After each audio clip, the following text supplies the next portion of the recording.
Hello, and welcome to this eSchool News webcast. My name is Andrew Barber, Senior Contributing Editor, and I'll be acting as the moderator of today's presentation, which is sponsored by Motorola. It's titled, Chardon Local Schools Connects Directly to First Responders with an Instant Line of Communication. Before I introduce our speakers, I want to take a few moments to highlight just a couple of items. First, today's event will be recorded. In a couple of days, we'll send you an email that will contain a link to the recorded event, and you will also be able to download a PDF of the presentation at that point. And second, please ask questions. Don't feel as if you have to wait until the end. At any time during the presentation, if you have a question, just type it into the Q&A box on your console and hit the Submit button. I hope we'll have 10 or maybe 15 minutes at the end when our speakers can answer your questions. We also have a chat function, which can be launched via the brown group chat icon at the bottom of your screen. Use chat to talk among yourselves or to contact me or the eSchool News team with any technical issues or other concerns. However, please don't use the chat function to ask the speakers questions. They just won't have time to monitor the chat. If you have a question, please use the Q&A panel instead. With that out of the way, let me introduce today's speaker. Patrick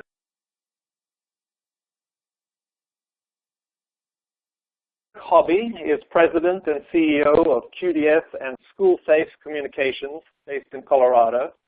He's held a variety of positions during a 15-year career at Motorola and has more than 28 years of experience with all types of public safety, E911 communications interoperability systems and procedures. Dr. Michael Hanlon is Superintendent of the Chardon Local Schools in Ohio with approximately 3,000 students and an annual budget of $30 million. Prior to his appointment in Chardon, he served for 15 years as Superintendent of the Painesville City Schools, and earlier in his career, he was an elementary school principal and a sixth grade teacher. Our third speaker, Sheriff Dan McClelland, has served Geauga County continuously for nearly 39 years as a member of the Sheriff's Office. Over the years, he has held every rank in the department, beginning as a deputy in 1976, through to his election as sheriff in 2004, 2008, and again in 2012. He has won numerous awards and commendations for his work in law enforcement. Welcome to all of you. It's an honor to have you here today. Patrick, why don't you get us started? Okay. First of all, I want to say thank you to Mike Hanlon and Dan McClelland for your time today to further commemorate this solution, SchoolSAFE by Motorola. And with that, I'm going to start to move into the agenda. And first off, SchoolSAFE as a network, we're going to talk about that, and then we're going to kind of examine briefly a simplistic view of the E911 call process. Then we'll talk about the SchoolSAFE solution, how it works, hardware, software, and training, and then ultimately certified ready schools. So the reason that we characterize the solution and bring it to the marketplace as a network is because there is a physical networking of licensed radio channels that we're identifying and setting in place in terms of hardware and equipment and running as a physical network for mission-critical communications. The pictorial that you can see on the screen is kind of encapsulating all the various elements and pieces between police, fire, EMS, schools, and district personnel, and the E911 dispatch center, and how all that comes together to accomplish interoperable communications and save seconds, during a response. The network implementation itself starts with those licensed channels. It starts with identifying what everybody has or doesn't have, and then setting forth to put in place the right infrastructure. We call this, again, the physical network, and our software solution is basically network management. How do we control it? How do we use it effectively? And what we've done is we've developed a whole curriculum that is applied to a safety team formation and development process, school by school by school, and then across the district, and doing so relative to the public safety agenda for the best possible response. And so then through that process, one of the also very most necessary steps is sustainability of the solution, and that involves maintainability. Hardware, software, and training must be maintained and needs to be owned up to with the various groups.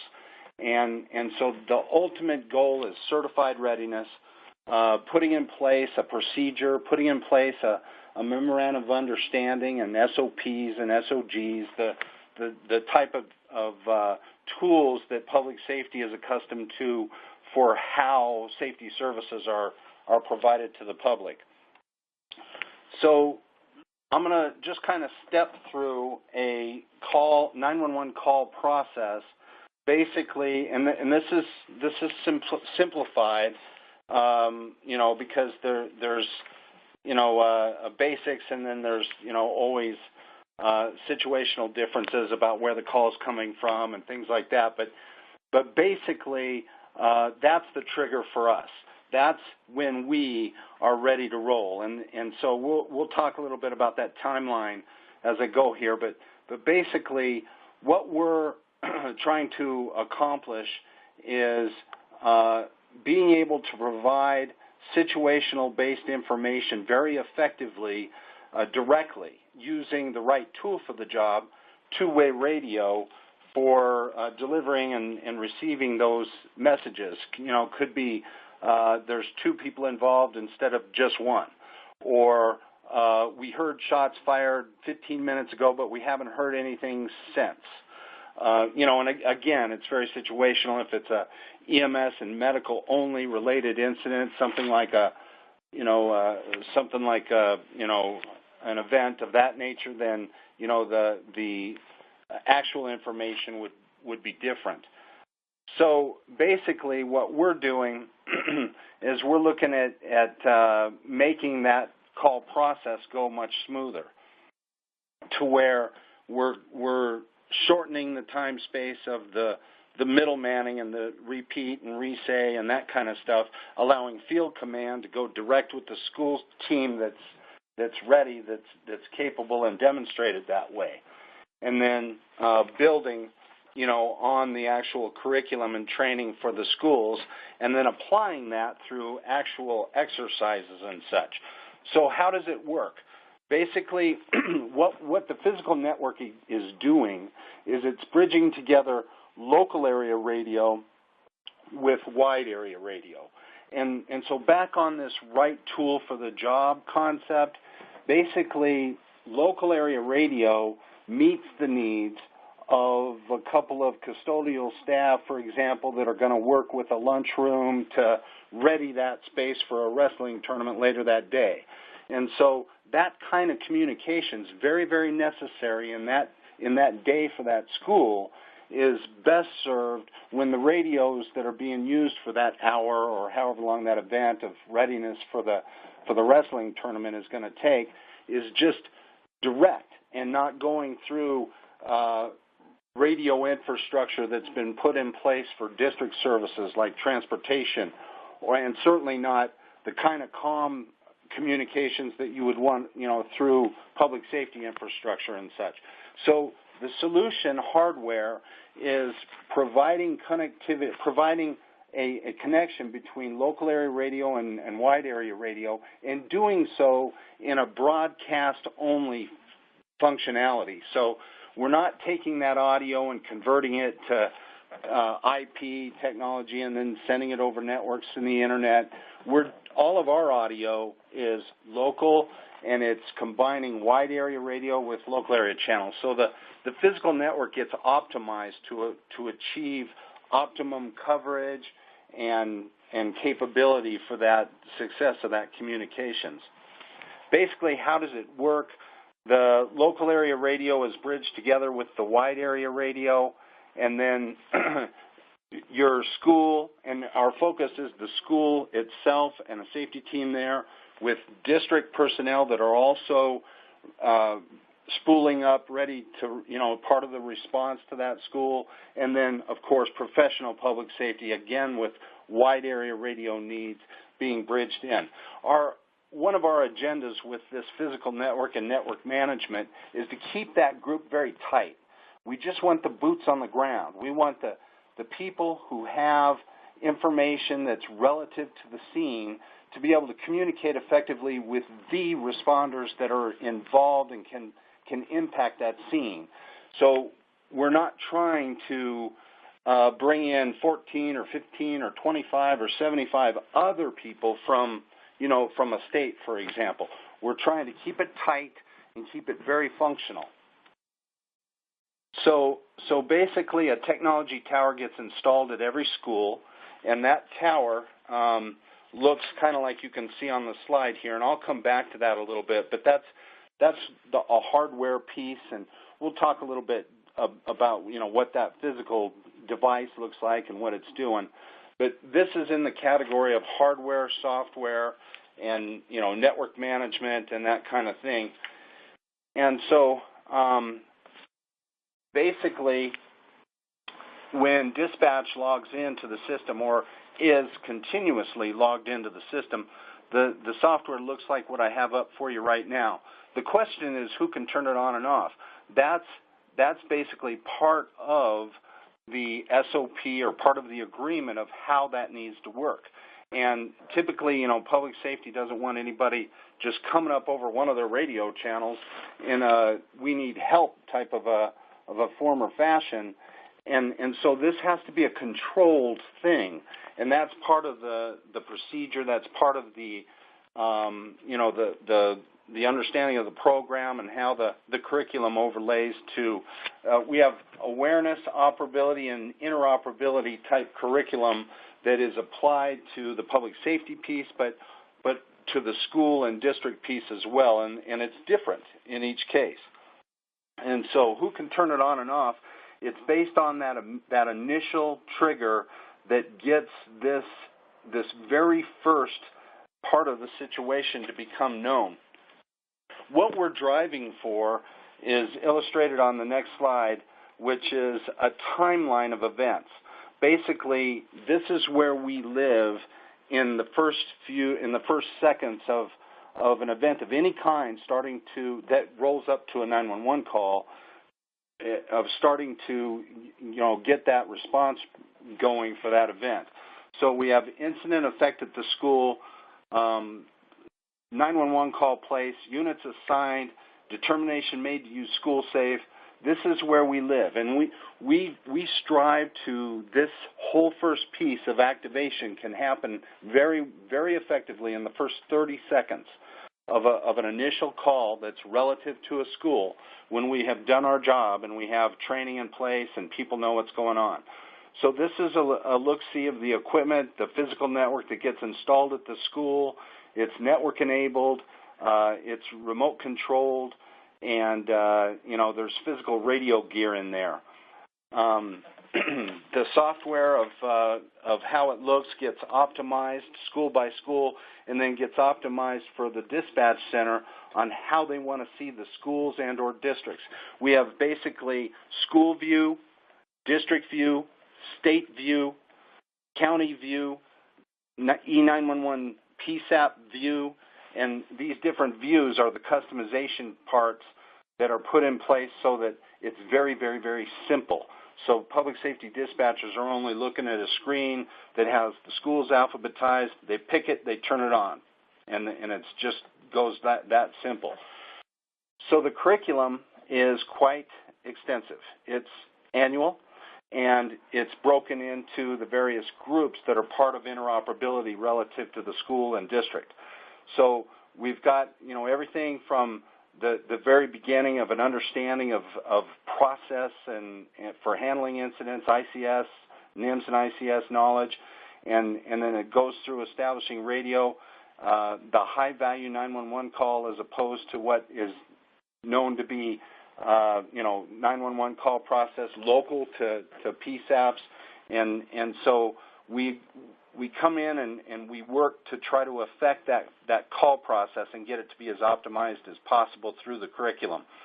And then the higher level curriculum, like the 300 and 400 level coursework, is more related to the actual sharing of intel and who needs to be involved, how to keep it tight all the way through the process so that it's very effective. Scene management comes into play. Schools, of course, are large populations, and schools and district resources can help with a 911 call response very effectively at just managing their own population and knowing when and where and how the public safety is going to need things to look when they get there. So where I'm at basically is to the Copy that. What is start your emergency? Of our there is an irate parent threatening a brief movie that was part of what took place in Chardon. I copy Please that. So let's see, where are we at? Are we getting good first report information, first responders? We talked about, with the size of the campus, pinning down a little bit better of an exact location as whether we're at the top or we're at the bottom. And they're getting better with the communications and starting to delegate the task assignments. We'll try again. We're going to do smoke in the gym.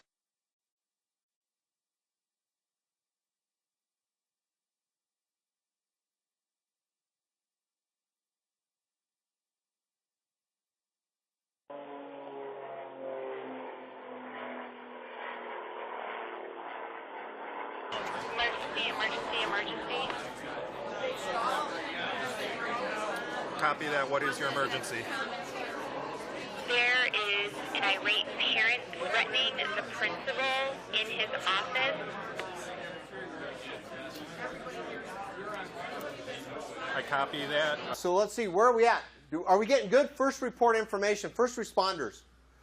We talked about, with the size of the campus, pinning down a little bit better of an exact location as whether we're at the top or we're at the Okay, bottom. the high-level view for certified readiness involves partnership. It involves training, policies, hardware and software, practices, and exercises.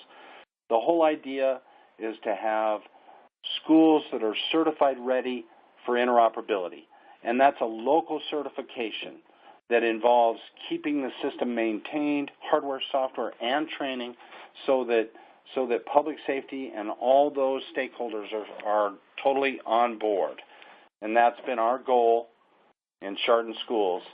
And again, thank you very much. And I'm going to turn over now to Mr. Mike Hanlon. Thank you, Patrick. Bear with me for one moment here. I'm trying to load the slide up.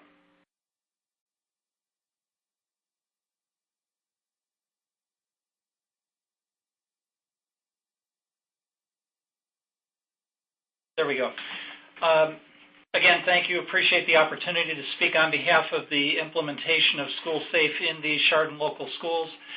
Just a little bit about our school district background information. As was mentioned previously, we're a school district of approximately 3,000 students. We have 4 elementary schools, 1 middle school, 1 high school.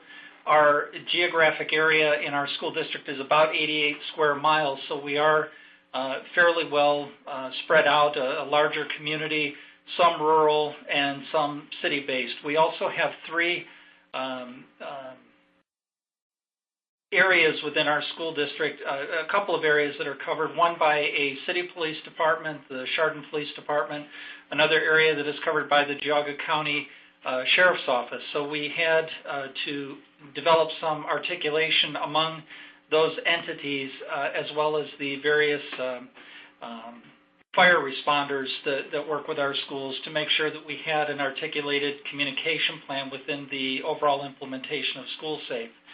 As was mentioned by Pat previously, we do utilize the SchoolSAFE radio system in our schools on a day-to-day basis for all of the daily operations of our school. It could be anything from custodial to just the various needs that arise during the day. But then within our school district, we also see other unique challenges that occur where SchoolSAFE gets put fully into play, as was illustrated previously. I can think of a case that happened earlier this school year where a sixth grade student with no known medical history went down with a seizure in a classroom.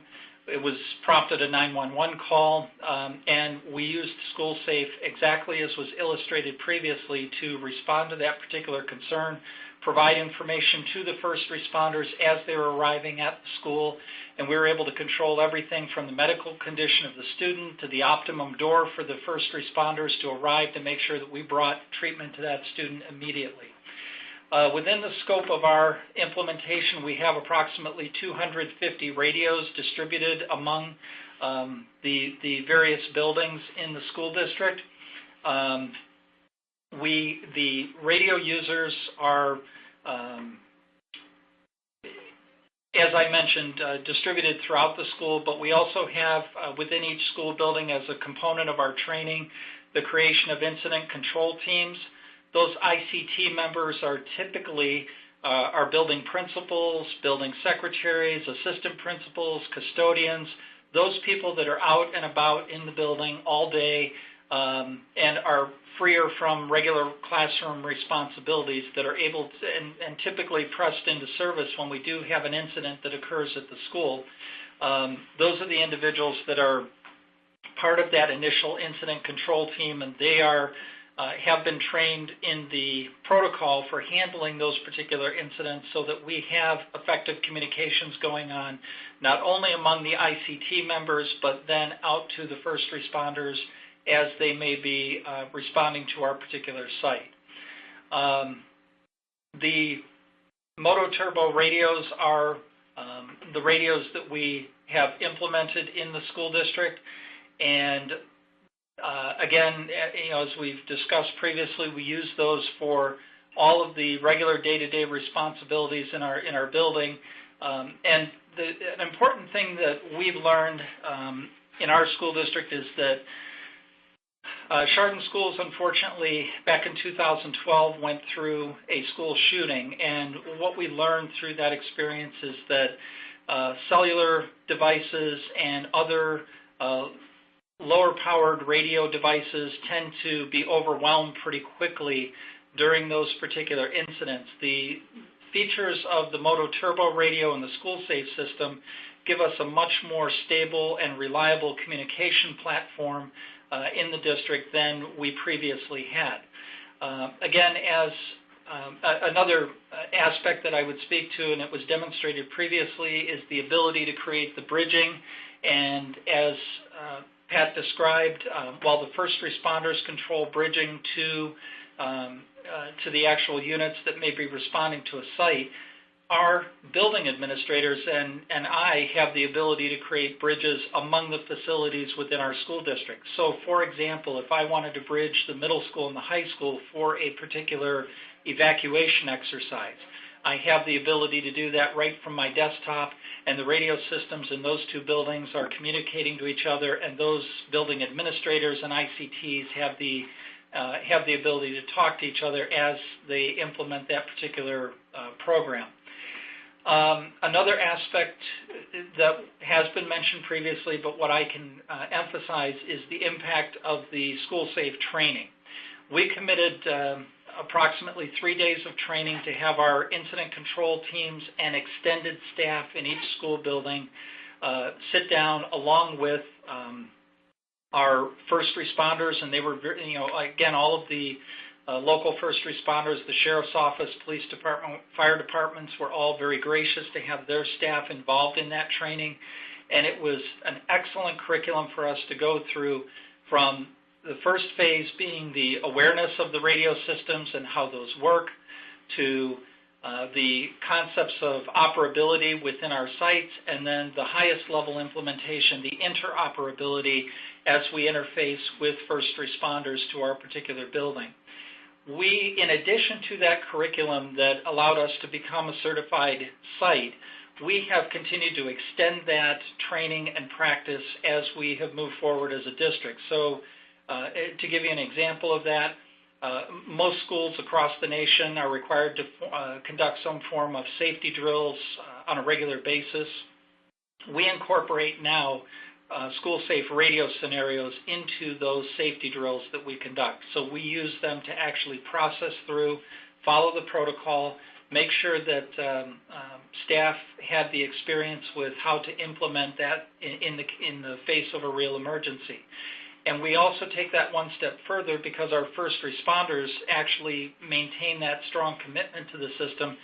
They play a role in those safety drills that we have going on and actually interface through SchoolSAFE. We create a bridge, and they get the experience of what it's like to turn that bridge on, what it's like to talk to the officers or others that may be responding to site, and when to turn that off when the incident's been handed over to the proper authorities. So, we have a strong commitment to that, and we continue that as we move forward. I would definitely say that since the implementation of the radio system, that our operability within the district has increased significantly, and we've had a tremendous positive impact through the implementation of SchoolSAFE in the district. At this point, I'll hand it to Geauga County Sheriff Dan McClellan for his comments from the public safety perspective. Thank you very much for that. Having worked in law enforcement for approximately 39 years, I've come to realize the tremendous importance that communication plays for first responders. Without the ability to communicate, we cannot coordinate our response. The two absolutely must go hand in hand. But in order for a radio system to work effectively, it must have several characteristics. The first is it must be reliable. We need to be able to count on the radio system in all types of weather, in all types of conditions. It's vitally important that when we need it, it works. The second important aspect is we have to have excellent coverage. There can't be dead spots or areas geographically or potentially inside buildings where the system can't reach and the system doesn't work. We need to be able to talk everywhere. Interoperability is the next important aspect. There are times when law enforcement needs to talk to other law enforcement, or law enforcement needs to speak with fire, rescue, and vice versa, as we often combine our resources in response to emergencies. The radio is clearly public safety's lifeline. As much as the public uses 911, a call to 911 to get help and to get assistance, public safety uses a call on the radio to summons the additional help, the additional resources that we need to address an emergency. Clearly, a radio is the right tool for this job, It allows us to manage our workforce, to keep tabs on where our resources are, our personnel, what they're doing. It can be valuable when you send someone out, just as we put it, surveillance, but keep an eye on something, and they can report back, provide up-to-the-minute information for others responders as they're approaching the situation. Situational awareness, being able to communicate that we might have a potential problem coming up, is again something we do with the radio. Geauga County's public safety radio system is a reliable Motorola system that allows us to do all of those things I just spoke about. The SchoolSAFE solution with public safety was an important next step for us. We were looking at an opportunity to bridge or connect school radios directly with first responders. Potential concern, potential thoughts about this: are we going to be listening to school bus drivers? Are we going to be listening to calls to the janitor and different other things? And quite frankly, no, that does not occur. It does not occur because schools and their day-to-day functions are not on our main emergency services radio channel. The dispatch center has total control over the bridge. In other words, they can turn it on or off, and more importantly, they can connect it with those entities that need the bridge. SchoolSAFE actually is an extension of our radio system when we bridge the two together. Having the ability to communicate with an entire district or individual schools, depending on the situation, can be vitally important in ensuring everyone's safety during an incident. The interoperability workshop was an important part of the implementation of the system. While putting the hardware, the radios, out into service, it was important that those who use them, both emergency service providers and school personnel, understand the operation and each of their roles with the new system. First responders participated in the workshop, and we found that this was very, very important. Besides meeting everyone, we do feel that it did help the teams begin to work together, and that understanding, even in the training, that we're in this together, and that we're going to work hard as a common force now, a joint effort, if you would, involving school personnel and safety forces to accomplish the mission, to take care of the emergencies that might exist. The benefit of SchoolSAFE to public safety, very obvious. We have the ability now to get immediate information about an emergency. Imagine, if you would, a bee sting, a student, a young child, having an emergency on the playground. The call is placed. It's a 911 call. The call goes to dispatch. Dispatch relays that information via radio to an ambulance. But there's a decision made to bring the child inside the building. That movement can be immediately reported to the responders, that you now need to go in the main entrance to the nurse's station as opposed to the parking lot. It becomes even more critical when you deal with violence in a school situation. As we learned, unfortunately, in 2012 at Chardon, having current, accurate, up-to-the-second information can greatly impact where resources are sent. Where do deputies or officers respond to? Which door might they use? And information like this can be very critical. We have worked very closely with the schools on safety plans now, and not just drills, not just lockdowns, but incorporating the radio system and the use of the radios and the bridging into these drills. This real-time exchange of information during an emergency is critical, a critical feature.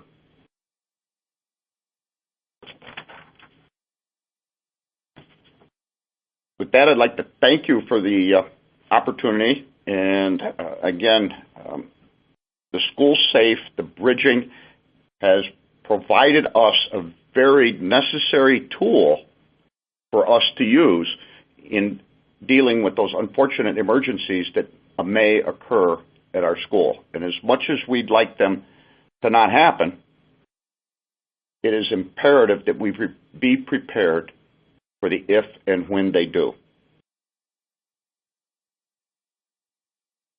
Well, thank you so much, Sheriff, for your insights from the law enforcement side. And we have still 20, 25 minutes or so for any questions, and we do have some questions coming through. And I want to thank also Michael and Patrick for their comments earlier on.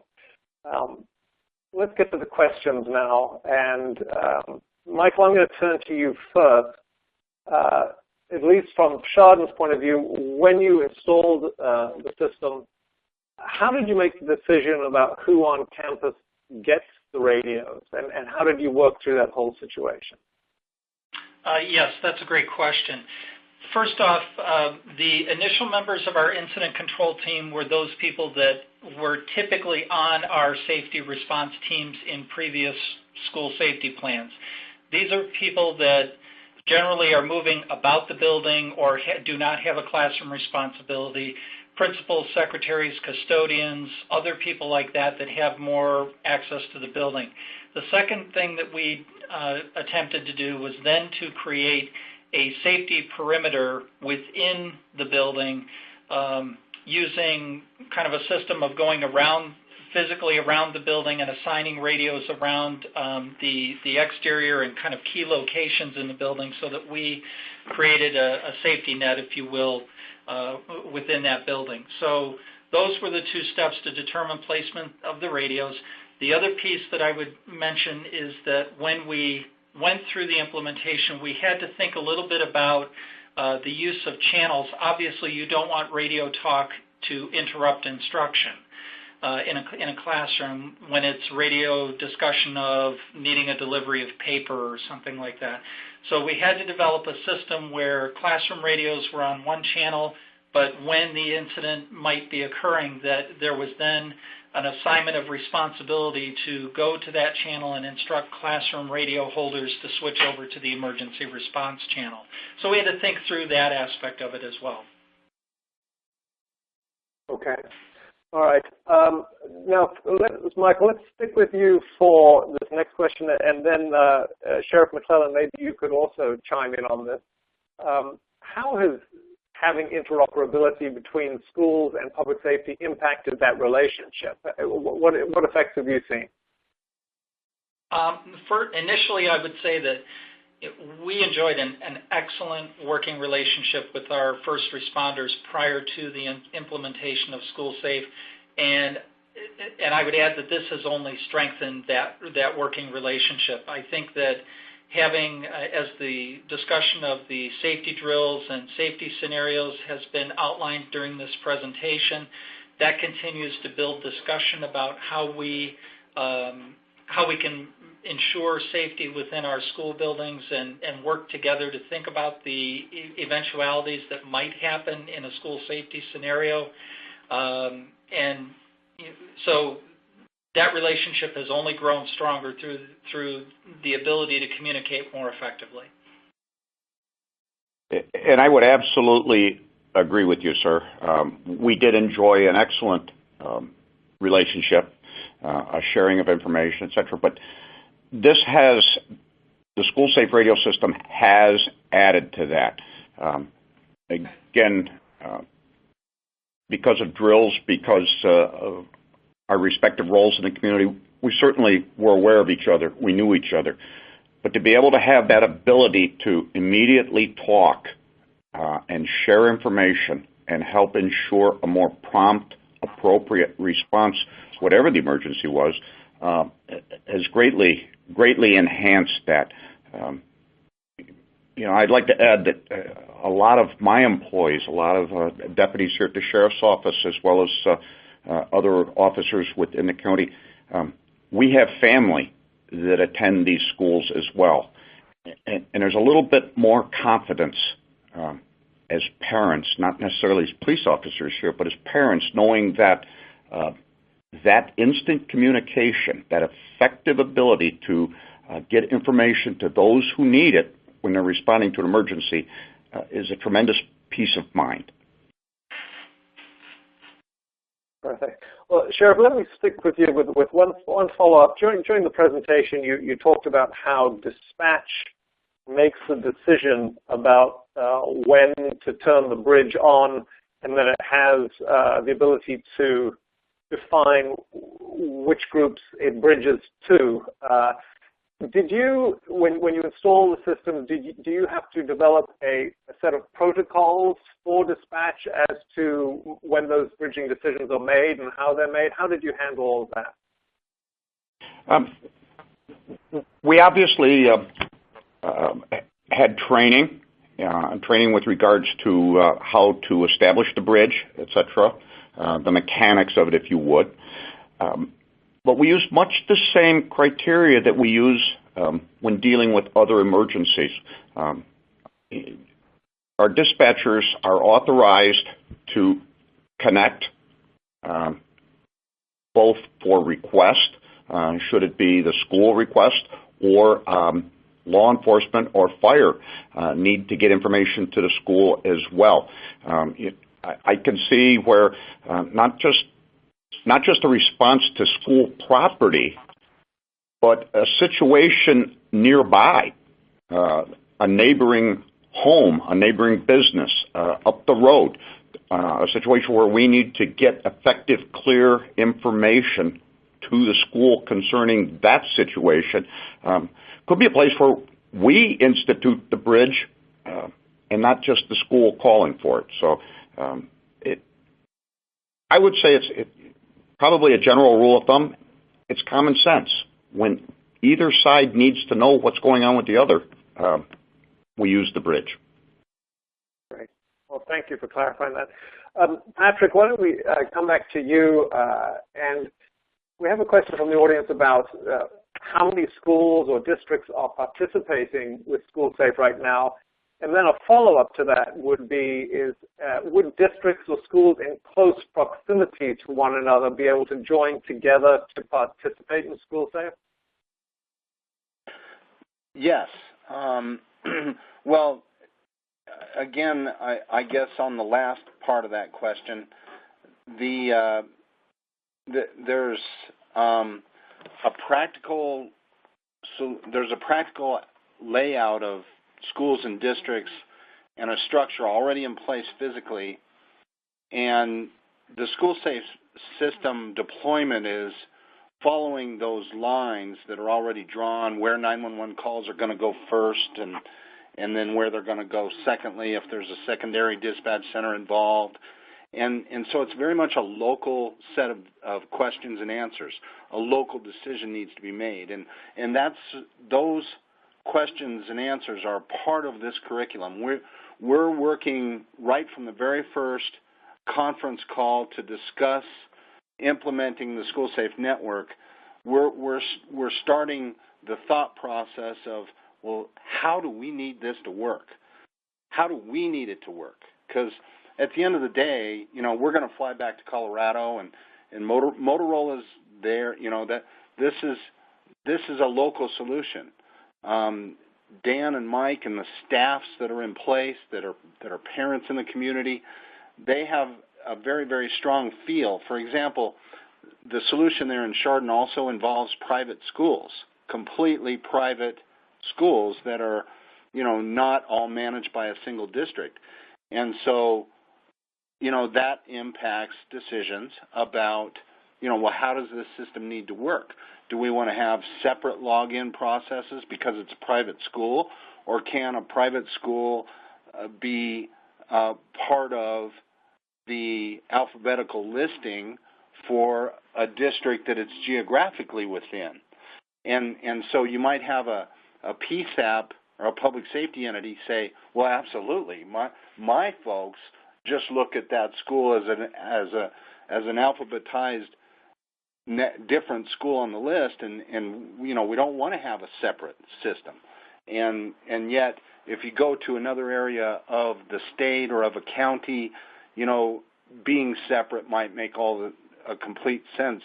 So flexibility is part of the SchoolSAFE network implementation. Right. The first part of the question. Sorry, keep going. Sorry to interrupt. Real quickly, the first part of the question was relative to our beginnings and what we have installed, and this is where we are with the solution was formed and developed and established here in Colorado. We've got roughly 236 systems installed here in Colorado. We've got an entire state implementation process. We've deployed the system as a statewide network. We have all the districts and all the schools in it, over 2,000 and over 200 districts. Not all 100% deployed, but in some state or some part or beginning of that deployment. Anyway, I believe that was the first part of your question was, how or where this is deployed. Go ahead. No, that's great. Well, thank you for covering it. You did mention how private schools might be pulled into a more sort of collaborative arrangement. What about a standalone system? One of the audience wanted to know is this a solution that would be suitable for a small private school with just 100 students in it? Yes, very much so. We have several deployments that are of that nature. The real implementation is focused on saving seconds in a response, and that occurrence, is why the system needs to be flexible and needs to be able to be deployed in a manner that professional public safety resource deployment is already geared to provide services to that particular private school and such.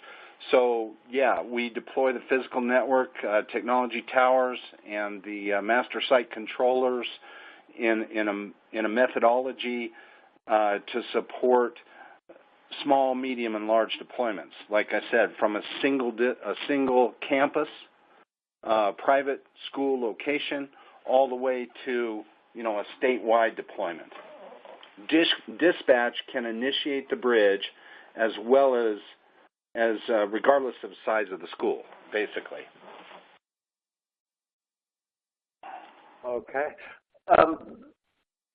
Patrick, maybe we can start with you on this question. I don't know if Michael wants to chime in later, but I think maybe we just also need to clarify once again some of how the bridging occurs and who is able to participate. And so, when the school patch network is up and running, are we correct in assuming that 911 dispatch can communicate with the schools, and also can the first responders with their own radios communicate directly with school staff? Is that correct? There seems to be some question about this, exactly who is able to talk to whom. The answer is yes, absolutely correct, that channels are selected and agreed to about where the interoperability needs to occur. Typically, there's a channel for the school itself, licensed radio channel. There's a channel for the district, usually called an operations channel or a security channel. And then there's a public safety channel that usually will exist already in some form or fashion.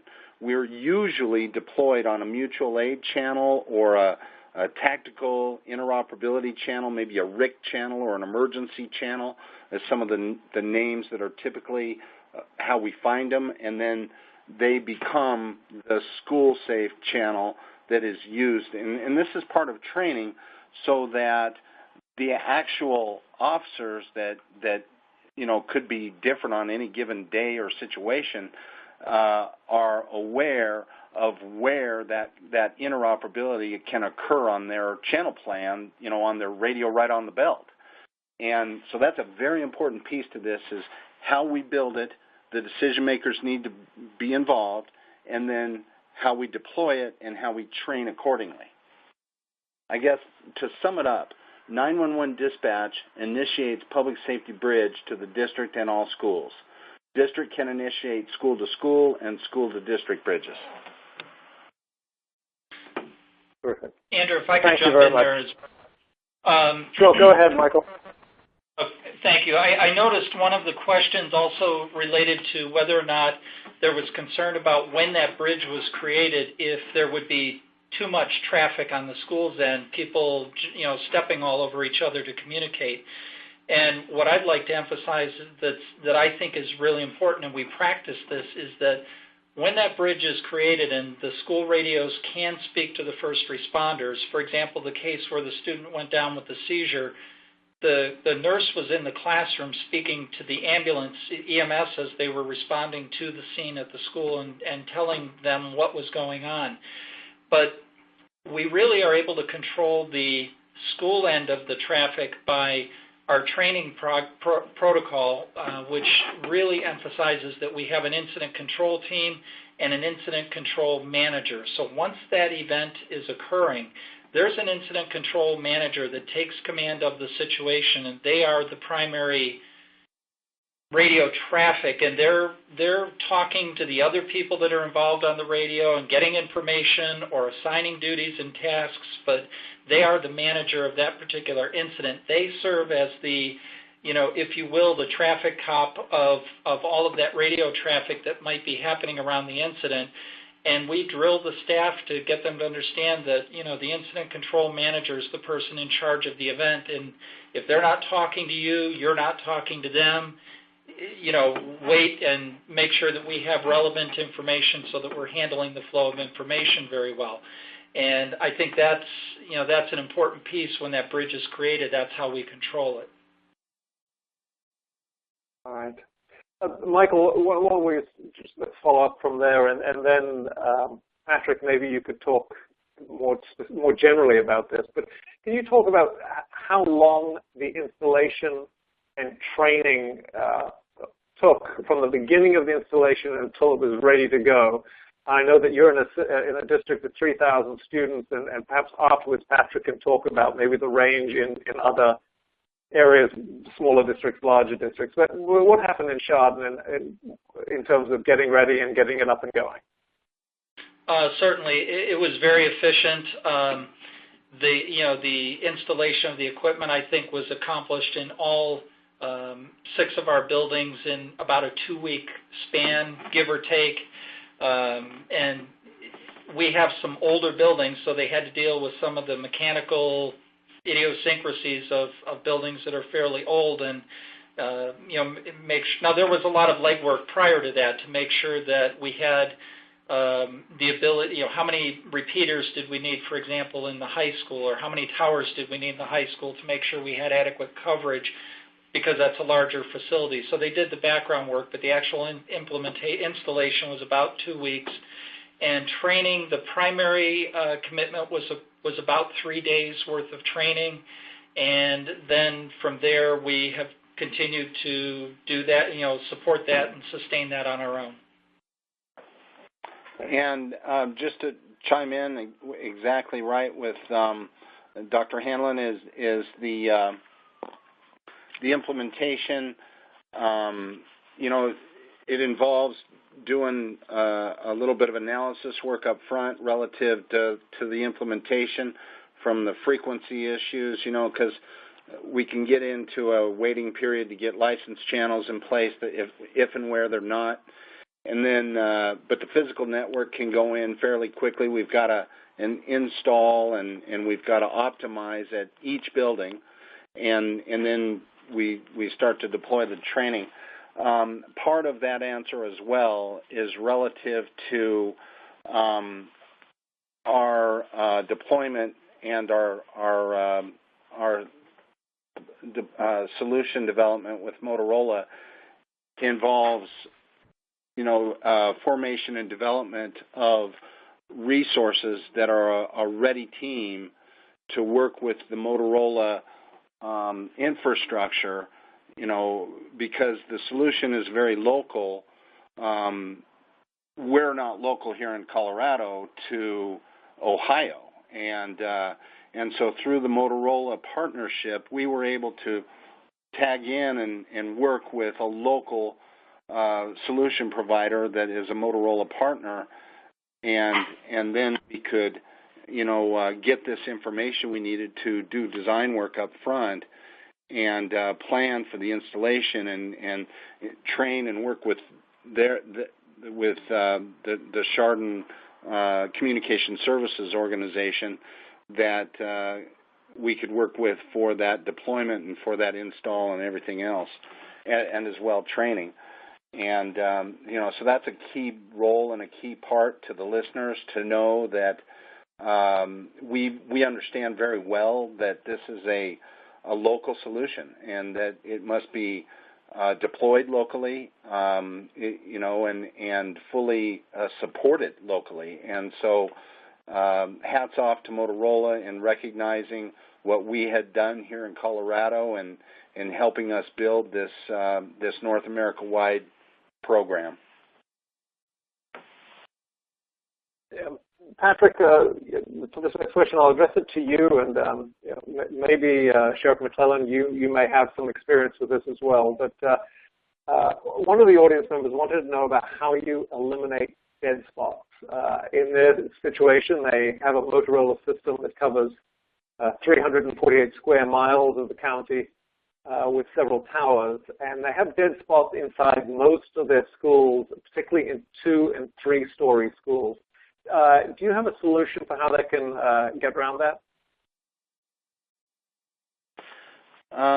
Yes, and very specifically, when you start to evaluate and make recommendations on how to improve coverage for a wide area system, the deployment is based on towers. It's based on FCC licensing,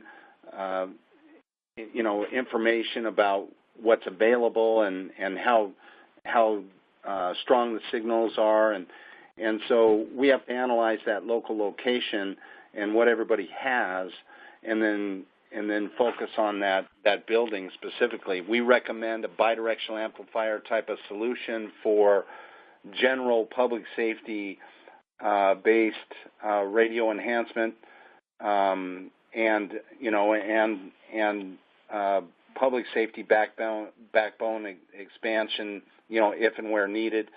But then, we're also focused on bringing together wide area radio that's already to some extent deployed by public safety with wide area radio that may or may not be already deployed by a district for district-wide services such as food service, transportation, maintenance and operations, and security.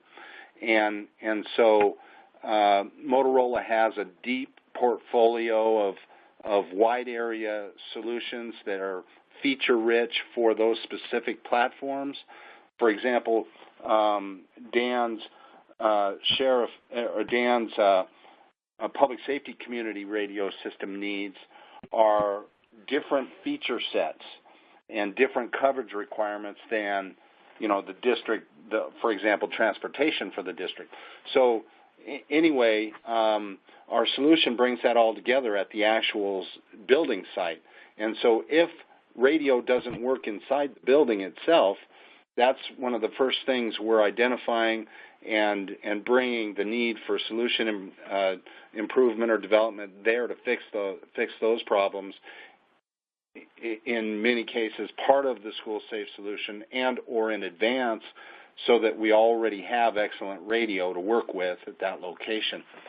Bidirectional amplifier solutions, and then also the SchoolSAFE system in and of itself with the technology towers, we can provide better coverage as well using, and this gets kind of technical and engineer-based, but in-band repeat and things with additional radio deployment at the school.